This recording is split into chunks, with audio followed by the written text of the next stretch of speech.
Safety hazard.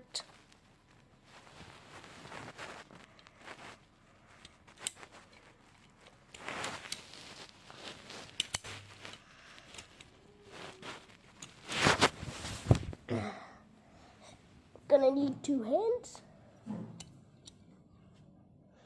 Now what you want to do is keep your thumb at the top and immediately start pushing.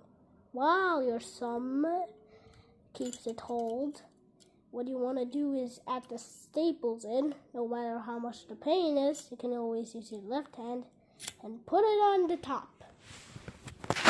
You can release it and wham! Straight to the point. Now what you want to do is close it. Now let's try. Let's try this on this old note. Yes, it may. Here are some 4 mistakes that happened.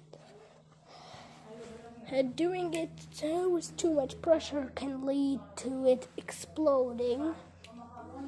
So let's test it on this old piece of paper.